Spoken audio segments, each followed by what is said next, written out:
por lo tanto lo han postergado por un día más.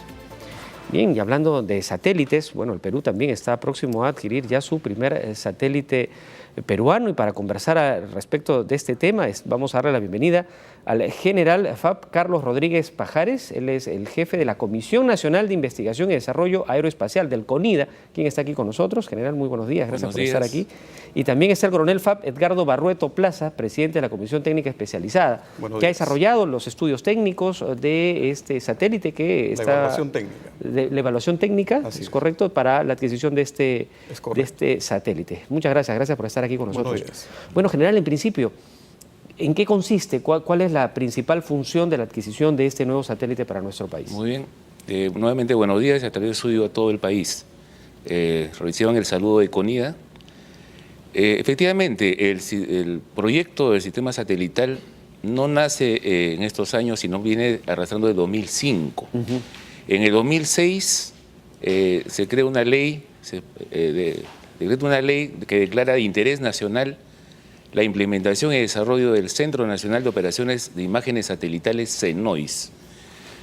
Y al año siguiente, en 2008, el Ministerio de Defensa decide que CONIDA sea el encargado de formular el proyecto de inversión pública, así como encargarse de la operación y conducción de este proyecto. Este proyecto es... ¿Y en ese entonces ya se pensaba comprar algún satélite o se estaba desarrollando todavía la concepción se estaba desarrollando. De acuerdo. ¿No? Inicialmente es un proyecto de inversión pública que viene de la PCM, porque es de aplicación y utilidad multisectorial. Además es útil para los diferentes niveles de gobierno, tanto regionales como locales. Claro. ¿Y ahora en qué etapa está? Ahí justamente voy a llegar, ¿no? En el desarrollo de este proyecto de inversión pública existen algunas situaciones, porque inicialmente se pensaba hacer una estación terrena, pero el concepto general, integral y sistémico era estación terrena, capacitación, que es transferencia tecnológica, y un satélite propio. Entonces, con la aprobación del estudio de prefactibilidad, inicialmente se pensaba tener un satélite de 2.5 metros de resolución. Y hablamos de resolución a la capacidad que tiene el satélite de identificar en la superficie de la Tierra objetos, en este caso de 2.5, menores o máximo con mayor tamaño de 2.5. Posteriormente, en el estudio de factibilidad, se cambia el requerimiento para atender los requerimientos de seguridad y defensa nacional que requerían, no solamente para la seguridad y defensa nacional, sino otros sectores, requerían que sea de mayor resolución.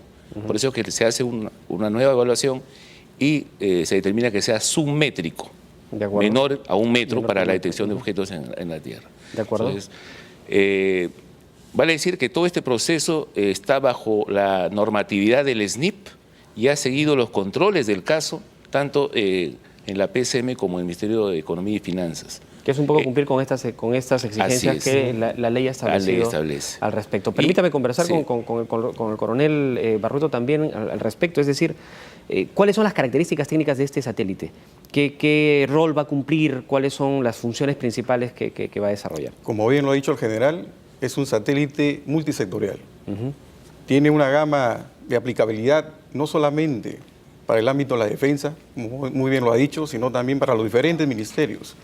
Podemos ver, o se puede aprovechar para tratar de darle el contexto, porque estamos llegando a nivel nacional y lo que quisiera es explicarles a nuestros televidentes, y me corrige en todo caso si estoy equivocado, es un satélite que va a poder observar todo el territorio nacional. Es correcto. Con imágenes inferiores a 1 metro de distancia del suelo. Es correcto. Es correcto. Ese es el nivel de alta tecnología con la que se va a utilizar. Es correcto. Para aclarar nomás, cuando decimos resolución de 1 metro, no es la distancia del suelo, sino que puede capturar objetos del tamaño de 1 metro, hasta menores de 1 metro. Menores a que puede captar objetos menores de 1 metro. Ah, de acuerdo. Y con el detalle correspondiente. De acuerdo. ¿No? Y es una tecnología dual. De acuerdo a la explotación de la información, se puede utilizar para el desarrollo y la seguridad. Pero lo que está adquiriendo CONIDA no es un satélite, es un sistema satelital. ¿Y en qué consiste? Que involucra al satélite. Que involucra como uno de sus componentes el segmento espacial que viene a ser el satélite. Lo que al final, en la concepción general de CONIDA, y la cual se ha llegado a definir lo que quiere el país, no lo que quieren algunos proveedores vender quizás, es la siguiente. Desde el día que yo firmo el contrato, al día siguiente yo tengo acceso a las imágenes satelitales de la compañía y del país seleccionado, a través de la constelación de satélites que tiene. Y en esa constelación hay satélites submétricos, métricos y de imagen radar, en el caso de que el territorio esté nubado con nubes. Así es. Además de eso, vamos a tener esas imágenes hasta la construcción de la estación terrena, que más o menos su construcción dura más o menos 1 año, 2 meses aproximadamente. Una vez que tengamos la estación terrena, vamos a tener una recepción multisatelital, una plataforma que reciba igual la constelación. A ver, ¿no? si le he entendido bien. Sí. Una vez que se firme el contrato para la adquisición de este satélite, en tanto se construye el satélite y en tanto se construye también el centro, se llama Centro Nacional de Operaciones Satelitales en el Perú. La estación terrena. De acuerdo, la estación terrena. Ya se va a contar con el servicio, es decir, usando otros satélites que ya están en órbita, el registro inmediato de toda la superficie de nuestro país con las aplicaciones que este satélite requieran cada sector. Ahora, ¿cuándo estaría nuestro satélite ya en órbita brindándonos esa información? Se tiene un cálculo aproximado de 2 años y medio más o menos. De acuerdo. Es decir, en 3 años transcurso ya tendríamos ambas cosas, el satélite en el aire y el centro de observación terrestre. Es correcto. De acuerdo. Y en el transcurso de ese periodo se está haciendo la transferencia de conocimientos primero y después la transferencia tecnológica, orientado al objeto de la adquisición, que es submétrico. De acuerdo. Entonces, hay otras empresas que ofrecen también transferencia tecnológica, pero de tecnología de 18 o 20 metros de resolución o otra cosa es que un poco lo que encontramos en el Google, por ejemplo, como manera de referencia, el Google Más Earth. o menos. ¿De acuerdo? Ahora, los usos, porque habría que ver, nos queda clarísimo, en 3 años tendríamos ya nuestro satélite en órbita, sin embargo, desde la firma del contrato ya contaríamos con el servicio, que es lo importante. Ya se ha hecho, se cuenta en el Perú, con el registro de todo nuestro catastro nacional, las características de los suelos, los productos, en fin. ¿Esa información se tiene o es algo que todavía está de manera incipiente en el país? Esa información es solicitada por usuario, en este caso el Instituto Geográfico Nacional, el IGP, y otros diferentes ministerios que van solicitando. Entonces, nosotros lo que hacemos es brindar, bajar las imágenes de acuerdo a la solicitud que ellos requieran.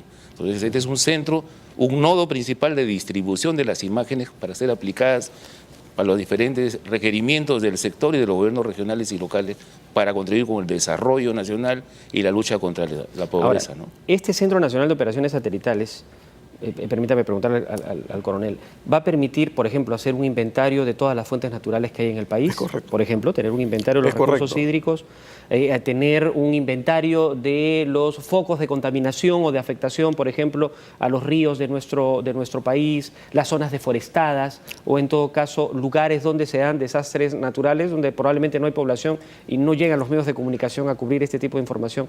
Ese tipo de información es la que se va a poder registrar a través de esta... Es correcto.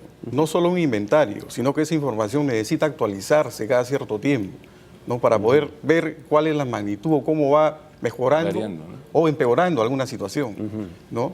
Es por eso la importancia del satélite, ¿no? Porque nos permite efectivamente, ¿no? Ahora, este acopio de la información, este recojo de la información, este barrido de la información va a ser permanentemente realizado por el satélite. Correcto. O sea, no necesita que el gobierno regional del Cusco les diga, por ejemplo, quiero hacer un monitoreo de mis glaciares tropicales, por lo tanto le solicito. No, sino que esa información ya va a estar disponible y se va a ir registrando.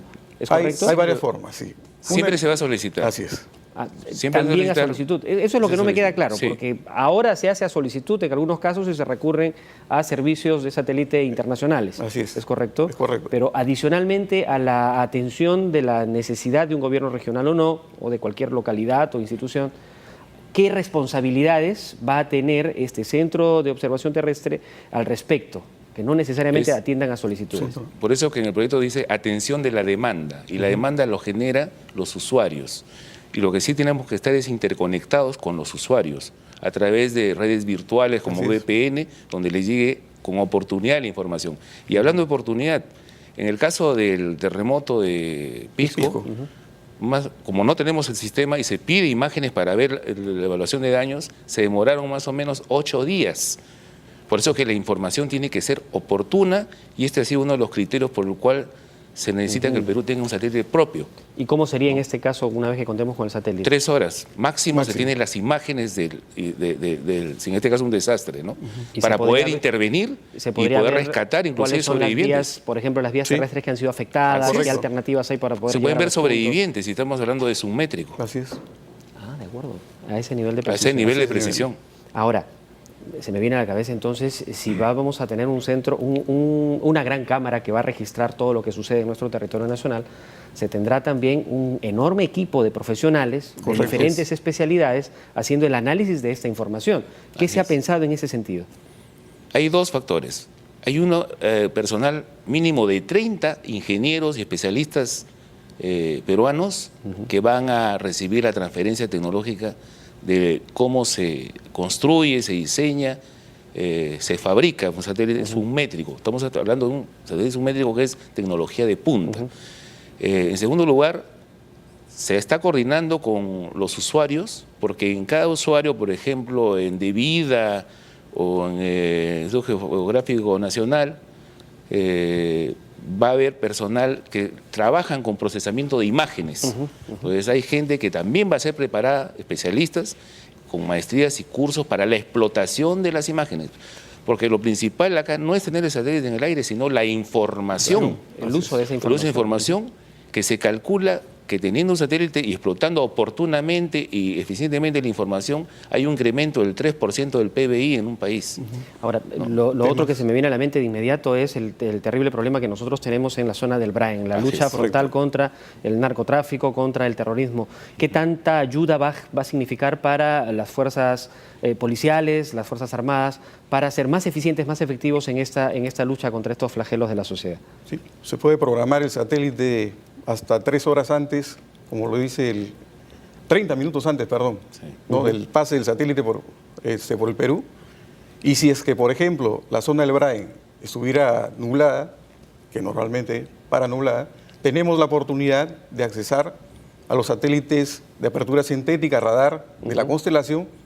En ese sentido no hay nube que pueda impedir el levantamiento de una imagen. Y con esa información pasar inmediatamente a los medios operativos que necesitan esta imagen.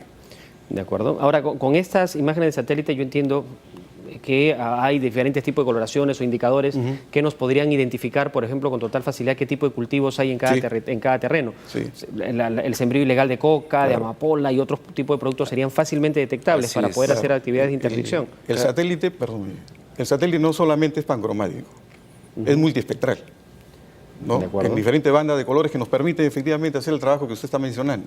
Poder determinar, por ejemplo, qué tipo de cultivos, cuál es el envejecimiento del cultivo, si están recién en proceso de maduración o ya está cultivado y se está secando. Toda esa información lo vamos a poder obtener a través de estas imágenes. Cada ser vivo tiene una firma espectral que le llaman, una coloración, unas características típicas que se determinan en qué fase o qué objeto se trata, ¿no? Bien. Y adicionalmente a lo que usted dice, como digo, para el desarrollo, múltiples aplicaciones, y para lo que es seguridad, tala ilegal, minería ilegal, contrabando, que según la SUNAT se pierde $200 millones al año por contrabando. Poder ver las famosas culebras públicas. Exactamente. ¿No? Exactamente. Deforestación, desertificación, ¿no? General.